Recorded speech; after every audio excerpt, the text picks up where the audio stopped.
Good morning, Professor. My name is Daniel Chancellor, FNP student at United States University in MSN 572, Advanced Physical Assessment. And this is my integrity video prior to recording the cardiovascular, peripheral vascular assessment video.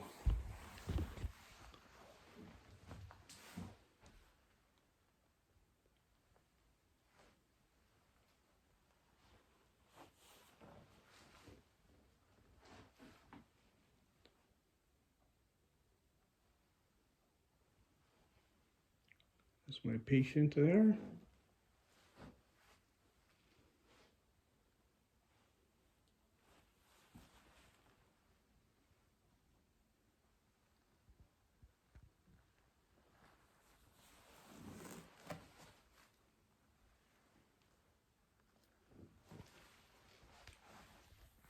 And I have nothing in my ears. And this video is being performed independently from my studies. And before we continue with the physical assessment, I would ask for consent from my patient if it's okay to continue recording and place this video on YouTube as unlisted for my professor to view and assess my cardiovascular assessment skills. Yes. All right, after grabbing consent, I'll wash my hands prior to coming in and knocking and explaining, introducing myself and explaining what I'm going to be doing. And in this case, my patient is already in position. I'll ask her to lay back, and this is about a 30-degree angle. And the first step as we assess the cardiovascular peripheral vascular is we're going to measure the JVP or jugular venous pressure. And by doing that, first you would assess and look, and then you could ask patient to turn that way if you can't see.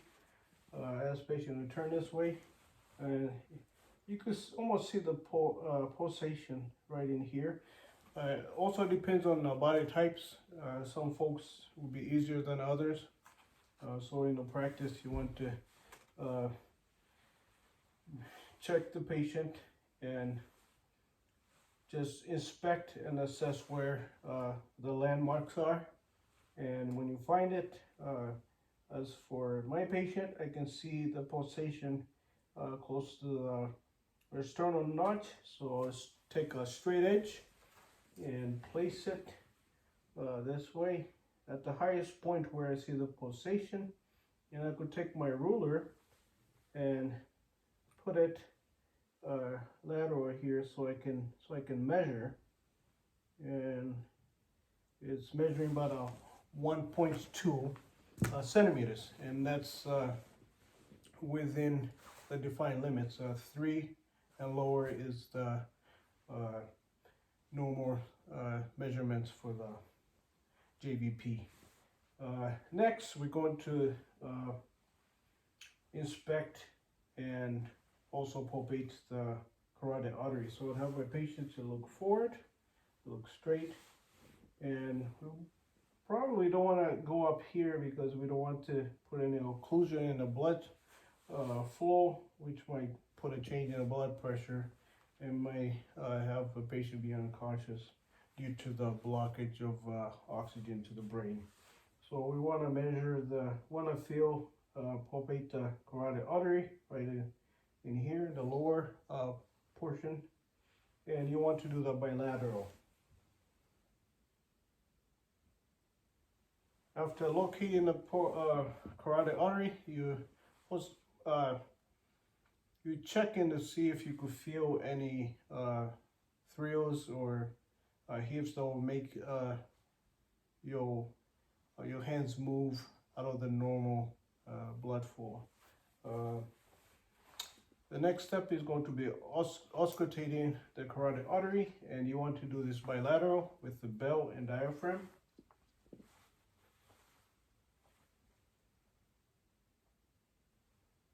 And you're listening, you're auscultating for any bruits or any turbulent sounds.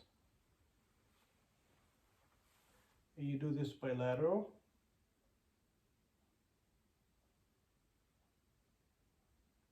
The diaphragm and the bell. And abnormal findings are indicative of blood pressure stenosis along the vascular system. And now you're going to find the 5 points around the cardiac, the heart, and you're going to palpate those places. Starting with the second intercostal space to the right upper sternal border, and that's going to be the aortic area. And on the left, second intercostal space,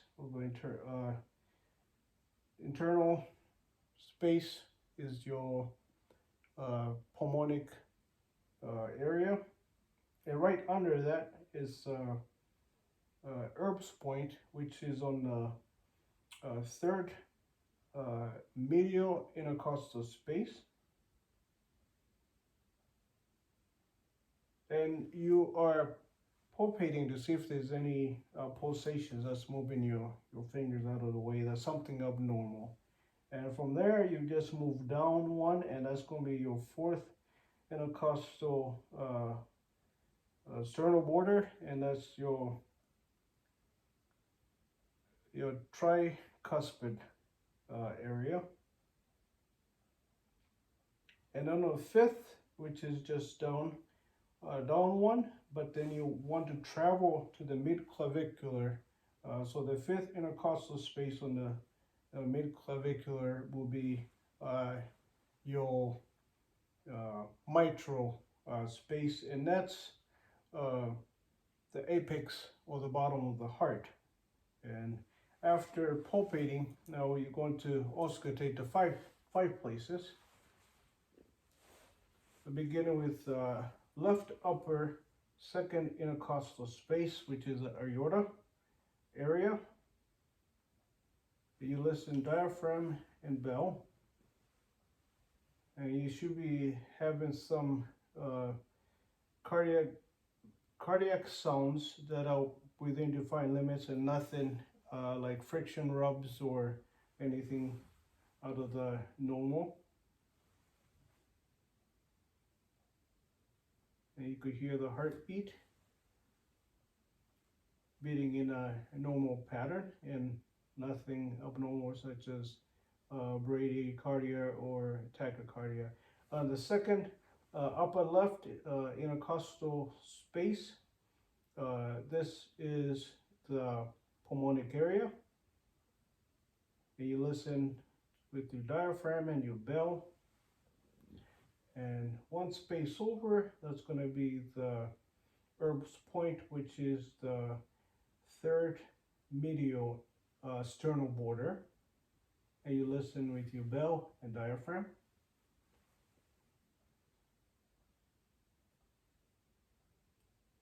And then on the fourth intercostal sternal border, that's going to be your tricuspid area. You listen with your bell and diaphragm as well. Right under that, and then you travel to the on the fifth mid-clavicular intercostal space. That's going to be your apex or the apical area, and that's where you listen to your heart a little bit clearer because it's at the base of the heart. And that's your mitral valve, mitral space, excuse me.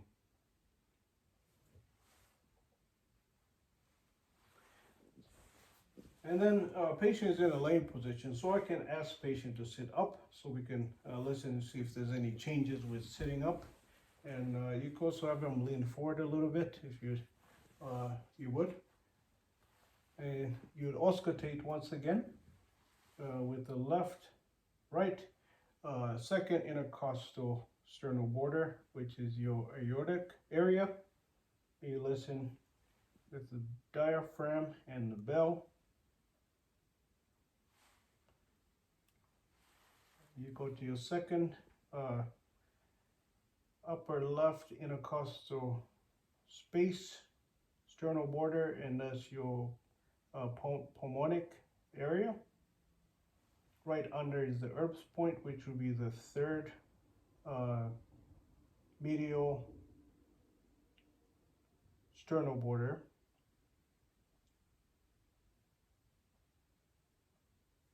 And you listen with the diaphragm and the bell, and just try to ensure that you're getting the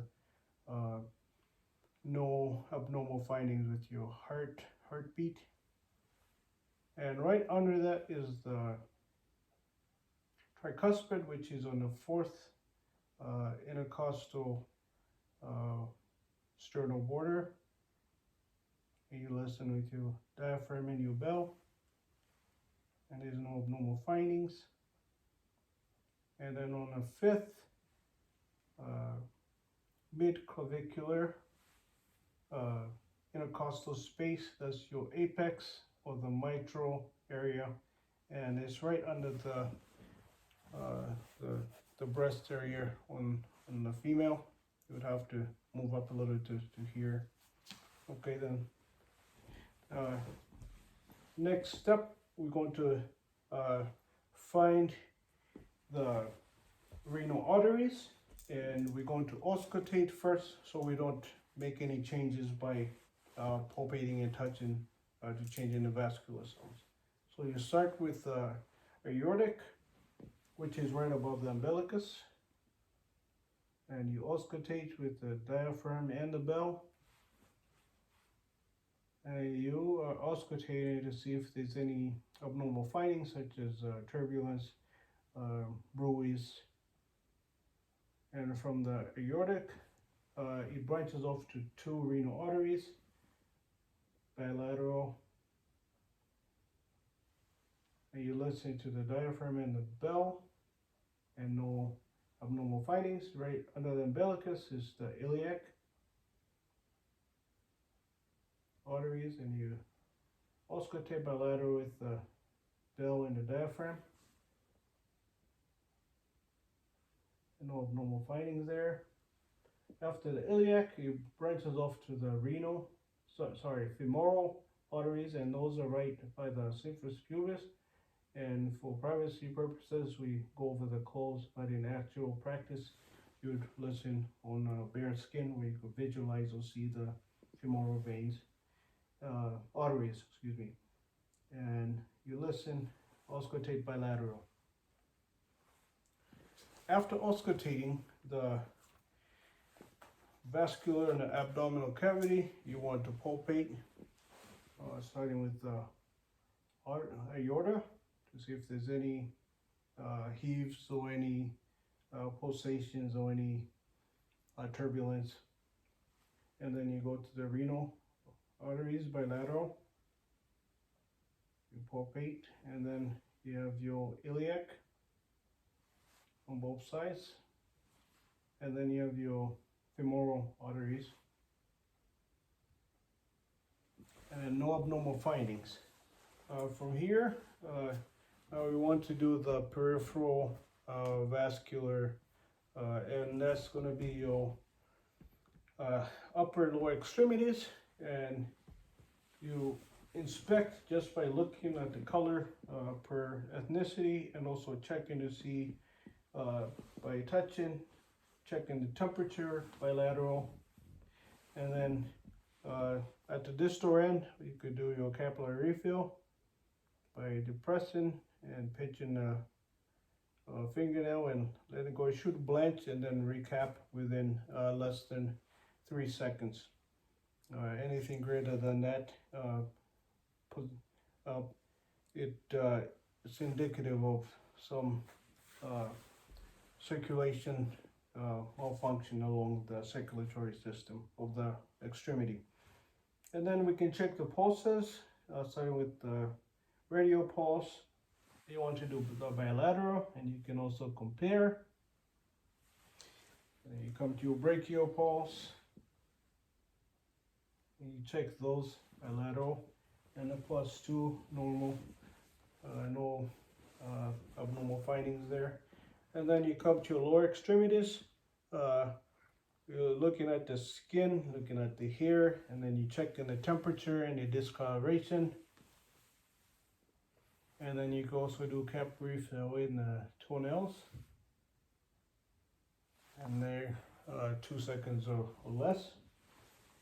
I will check the pulse behind the knee. That's a popliteal pulse, and you kind of bend the knee and place both hands under the popliteal fossa and give it a press and move outward until you can feel the pulse. Okay, and then you could check on the other leg, so you have bilateral checking of both artery, both pulses. Okay, and in the anterior part of the foot, we have the dorsopatelis pulses. You also want to check those bilateral. And the posterior tibialis is the medialis location of